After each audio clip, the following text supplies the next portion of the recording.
They will sober you, they will humble you like anything, like nothing else.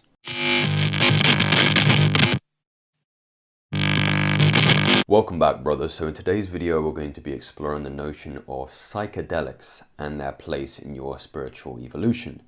Now, I need to preface this by saying I'm not encouraging anybody to go out of their own accord and do said psychedelics, but this is merely going to be an exploration of their validity again in your evolution and my personal experiences with them. So I have had experiences with psychedelics before, more specifically psilocybin, which is, I believe it was a magic truffle or magic mushroom. The difference is that magic mushrooms grow overground and truffles grow underground. I'm not too sure on the potency between the two, but I can tell you that my personal experiences rocked me enough.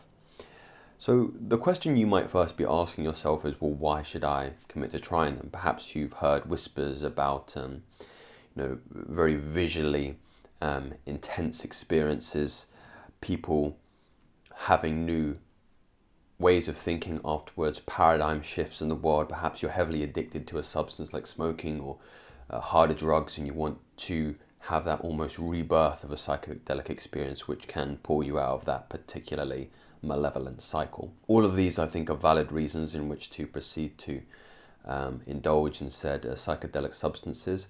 What I will say is that in my personal experience, psychedelics offer you the insight that you need depending on your individual karma. Now, karma is a word that gets a lot of people confused. So my interpretation of karma is action.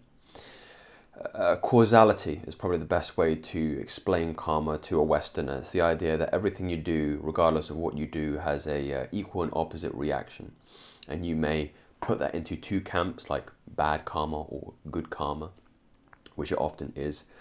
But essentially, it's the kind of action that you are tallying up on your specific life. And in regards to your experience with psychedelics, be it psilocybin, be it any of the other ones that you may be considering doing, they give you the exact insight you need depending on whether or not you've accumulated good karma or bad karma. So one of the main things that makes people very anxious and sensitive towards doing any kind of psychedelics is this idea of having a bad trip. My experiences with this, I've had both good and bad trips, and what I will say is that depending on where you are in your life, depending on the karma that you've accumulated at that point until you take the psychedelic, will heavily influence the kind of trip that you will have. So let me give you an example. The first time I did psilocybin, I was in a relatively good, healthy place, healthy relationships with my friends, with my family, and my life was going relatively well, I would say. I don't think there was anything plaguing my mind mentally or emotionally at that point in time. I was relatively open to the idea of experiencing, again, intense visual stimuli and other kinesthetic feedback that would be indicative of a psychoactive state of mind. And again, I was open. I wasn't too anxious about the notion of having a bad trip, which again can influence the likelihood of you having said bad trip. So I took some truffles, and it was the experience lasted, I tell you what, about 6 to 8 hours. It was very long. It took me a while to kind of come back to baseline, but in the heightened moments of that particular experience, you do get the intense visual kind of feedback. Your sensory receptors, are morphed. It's very difficult to explain now that I kind of reflect back on it, what kind of state of mind you're in. Everything moves a lot slower in my experience, and each moment to moment, present moment, is far more intense by a factor of 10. And you can be relatively entertained in a room by yourself, as I was in a hostel, I believe, in Amsterdam at that time, just experiencing the subtle nuances of that psychoactive state of being. In regards to any kind of spiritual insights that I experienced off of that, they weren't as intense as my second trip. But it did open me up to this notion of energy, especially, and that the correct, let's say the correct route to life, the correct route you should take would be doing your duty, it would be acting. Inaction is rarely the path that you want to take, which is typically what the Buddhists will tell you, and not many people's dharma is inaction, it's more action.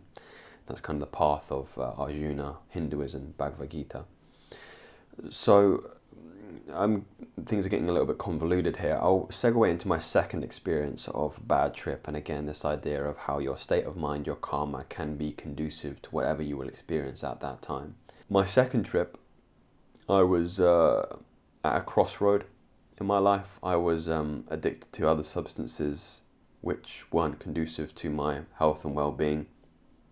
My foresight was a little hazy and I couldn't really see where I was going in life. And I wasn't in a particularly, again, healthy state of being at that point. And that heavily influenced the severity of my trip. And it was a very, very bad trip, leading to a lot of anxiety, stress. I was very emotionally compromised at that time, and I even had blackouts. I can remember bits and pieces of that. But once you come out of that 6 to 8 hours of intense emotional and mental and spiritual reflection, there is a calm and a quiet that is unlike any other. You begin to reevaluate every small part of your life to such a degree of severity that you cut off any dead wood that is no longer going to be conducive to where you need to go in the future. And that's exactly what happened to myself at that point in time. And I can heavily see the merit in why somebody who's addicted to drugs or in a particularly bad part of their life, why that can be an extremely sobering experience. And in the moment in time, I would have given anything to sober up and escape some of that inner turmoil and quite frightening dialogue whilst I was tripping and having that intense experience. It's what I needed to experience in order to move me back onto the right path.